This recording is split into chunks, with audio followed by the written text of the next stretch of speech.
So on this episode of Dragon Ball Z, we have the Bandai Tamashii Nations SH Figuarts Mecha Frieza. Finally, after many years of constant final form Friezas, we have the Mecha Frieza. Frieza's been getting a lot of love lately, actually. Second form, third form, and first form have all been released. Now we have Mecha Frieza from the Android Saga, or the Trunk Saga-ish, kind of in between. This is exciting. What's more exciting is that we got King Cold coming at the end of the year to complement this Mecha Frieza. Cannot wait. Here is the side of the box. Here's the back side, showing the box in multiple poses. And then here's the other side.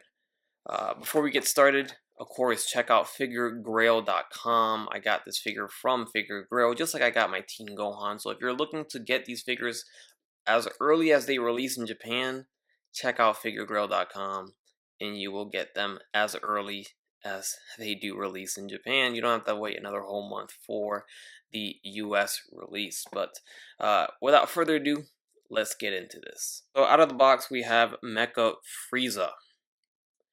You see the tail is not attached. It does come detached. You're going to have to attach that, which is right here.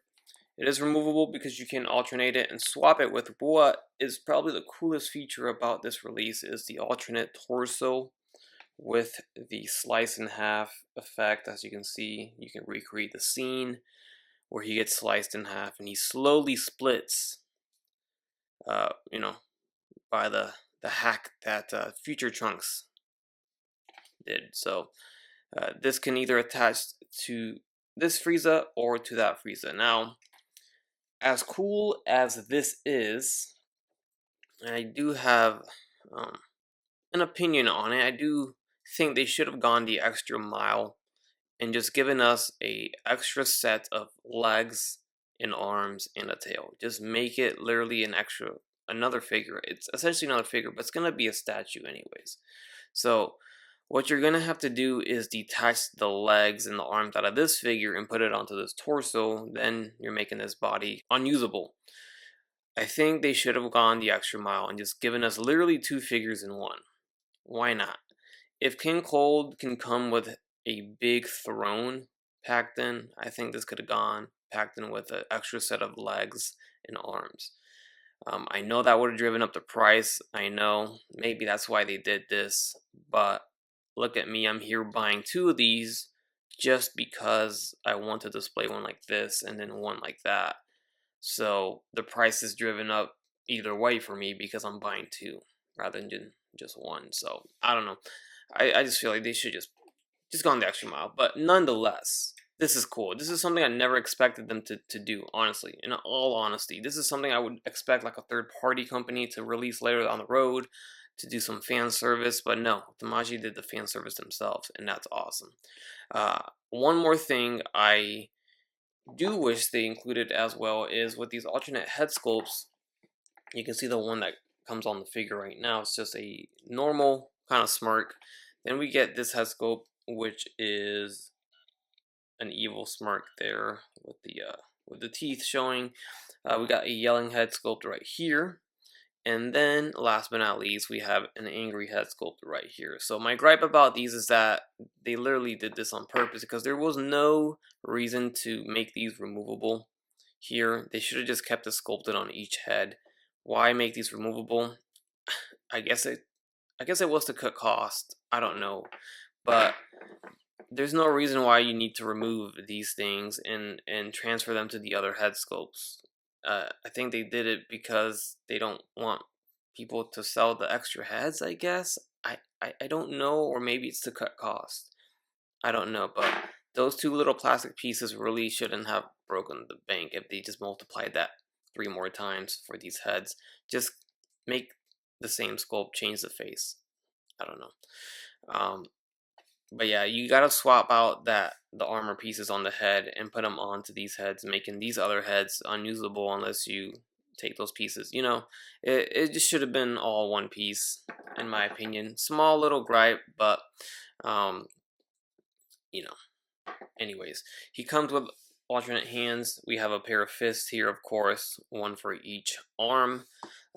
Then we have a single pointed metal hand and a single pointed regular hand right there. We have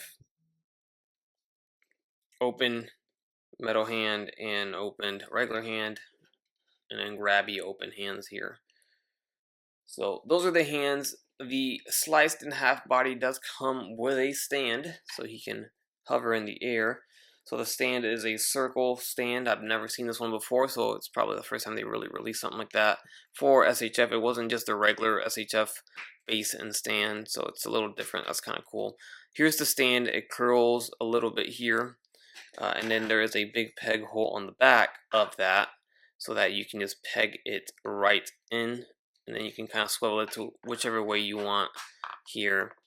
And there's a quick look at him fully assembled with the alternate torso. The arms and legs come off the figure pretty easily, and they attach pretty easily, so no issues there. And it looks great. It really does. I wish the stand was a little taller, but I'm sure we can customize that ourselves. We can get another stand part, make our own longer stand, but nonetheless, this looks pretty good. I'm really happy about this. This makes the arms articulated and the legs articulated. Head will not be articulated, of course. That's one solid piece, but everything else is. Alright, so the head's going to move up and down. Goes left and right. Got a nice head tilt here. The arms are going to go all the way around. We do get in and out motion. The shoulder pads are on a hinge, so that moves around with the arm, so it does not hinder any of the movement. There's a bicep swivel. We also get a butterfly joint on the shoulder, in and out, double jointed elbow. I think, yep, there's a forearm swivel, there's a wrist swivel, and a ball jointed hinge. Diaphragm joint at the torso, a little hinge on this little purple piece on his chest, so that moves along as well. Ball joint to the waist, swivel. Legs do drop down the old school style. That's cool. They kick forward and they go back. They go in and out, so they drop down, so he could probably do a bigger split. So he looks like he goes about that far. Thigh swivel, double jointed knees. There is a shin swivel, I think. No, there's not. It looks like they could have put one in there, but they did not. There's an ankle hinge, ankle rocker, and a swivel as well at the ankle. As for the tail, this will be on a ball jointed hinge here, so that will move around for as much as it can. And then there is another hinge here at the middle part of the tail, so that kind of swivels and hinges around as well. Alright, so here he is next to Future Trunks, and he is about the right height, I would say. This is the first release, by the way, so he's got the wobbly legs. I don't have the new release yet, or the re-release. Should have it pretty soon, but yeah, the only difference there is that they fixed the wobbly joints. Next to Trunks here, he looks good. Cannot wait for that King Cold. It's gonna look great. But this is what you want for right now until we get King Cold. You're gonna want these two. Probably you're gonna want this actually, rather than fully one-pieced, all in one piece.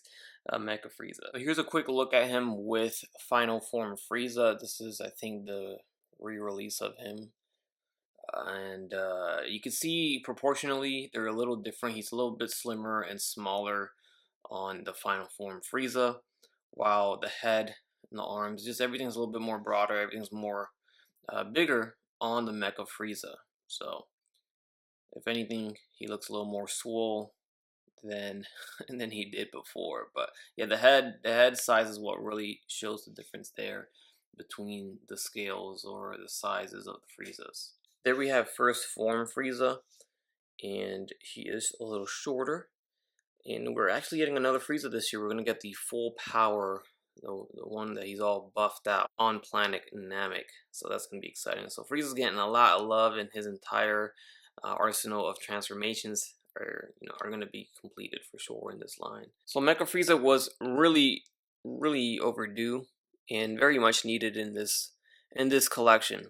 So I'm glad we finally got him. He is fantastic. He's everything I expected and a little more, because I honestly did not expect this piece right here, which makes it even more worth it. But if you missed out on this guy, I feel bad for you, son, because I got 99 problems. But missing out on Mecha Frieza ain't one. I don't think he'll be too hard to get, but he's definitely gonna go up in price once that initial stock is gone, which it's slowly depleting, or quickly depleting, I should say, to be honest. But anyways, let me know your thoughts down in the comment section. Subscribe if you have not done so already. As always, everyone, take care, take it easy, and I will catch you guys on the next one. Bye.